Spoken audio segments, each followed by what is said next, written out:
Mumbra police स्टेशनच्या हद्दीतील दिवा भागातून 28 तारखेला संध्याकाळी 8:30 वाजता एक 7 वर्ष 22 दिवसाची मुलगी ही बेपत्ता झाल्यासंदर्भातील तक्रार प्राप्त झाली होती। या तक्रारीचं गांभीर्य पाहून एसीपी डिव्हिजन, प्रभारी अधिकारी व क्राईमचे पीआय आणि इतर सर्व अधिकारी यांनी आपल्या निर्देशाखाली वेगवेगळ्या टीम स्थापन केले गेले। या 6 टीम या सातत्याने मुलीचा शोध घेण्यासाठी प्रयत्न करत होत्या। त्याच्यामध्ये डीपीच्या 4 टीम आणि एनडीपीएसचे 2 टीम काम करत होत्या।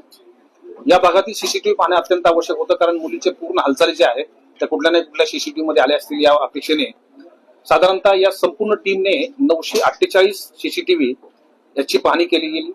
त्याच्यामध्ये मुलीचे लाईन ऑफ लोकेशन्स मिळाले आणि याच्यामध्ये 2 दिवसाच्या अथक परिश्रमानंतर 31 तारखेला रात्री या मुलीचं लास्ट लोकेशन एका व्यक्तीच्या सोबत बदलापूर या ठिकाणी ती एका ट्रेन मधून खाली उतरल्याचं निदर्शनास आलं। त्याच्यानंतर त्या व्यक्तीची ओळख पटवणं हे आमच्यासाठी चॅलेंजिंग होतं। त्या ठिकाणच्या वेगवेगळ्या टीमचे अधिकारी यांनी लोकल जे व्यक्ती आहेत त्यांची मदत घेतली गेली। त्यांच्याकडून त्या व्यक्तीची ओळख पटवण्यात आली। ती व्यक्ती हा स्थानिक व्यक्ती आहे, जाधव नावाचे व्यक्ती, सुमित जाधव यांच्याकडे त्याची ओळख पटल्यानंतर त्याच्या घरी ही आमची टीम गेली।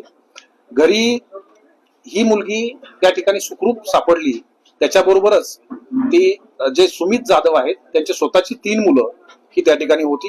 ते 3 मुलं ही समवयस्क आहेत, त्यामुळे त्यांच्याबरोबरच ही होती। या बाबतीमध्ये ज्यांच्याबरोबर ती मुलगी गेली होती याच्यामध्ये सुरुवातीला डाऊट येणं अत्यंत स्वाभाविक आहे। त्यामुळे आम्ही त्याचं पूर्ण व्हेरिफिकेशन केलं गेलं की त्यांनी सोबत कसं काय घेऊन गेला। तर या मुलीने स्वतःचा पत्ता हा दिल्ली हा सांगितला होता की स्वतः दिल्लीचे आहे, माझे आई वडील नाहीये आणि मला तुमच्या बरोबर यायचं आहे, मला परत जायचं नाहीये, अशा स्वरूपाची माहिती सांगितल्यामुळे त्यांनी या मुलीच्या बाबतीमध्ये चुकीची काही घटना घडू नये, कारण त्याच्या दृष्टिकोनातून त्याच्या मुलीबरोबर एक अशीच घटना, अप्रिय घटना त्या ठिकाणी 2025 मध्ये घडली होती। याबाबतचा गुन्हा खडकपाडा पोलीस स्टेशन मध्ये दाखल आहे। तर अशी काही चुकीची घटना यांच्याबरोबर घडू नये, ती सुरक्षित राहावी या उद्देशाने तो तिला स्वतःच्या घरी घेऊन गेला होता।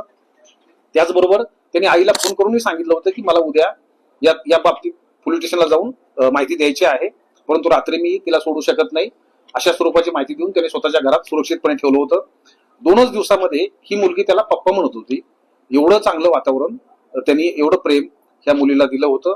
या मुलीचे संपूर्ण व्हेरिफिकेशन झालेलं आहे, मेडिकल झालेले आहे, याच्यामध्ये कुठल्याही स्वरूपाची चुकीची माहिती समोर आलेली नाहीये। त्यामुळे हा गुन्हा हा तिला सुखरूप मिळवण्यापुरता नसून पुढे तिच्या आई वडिलांची काय परिस्थिती आहे, या व्यक्तीने जे सांगितलेली गोष्ट आहे ती खरी आहे की खोटी आहे याचं व्हेरिफिकेशन सुद्धा अद्याप आमची टीम करत आहे।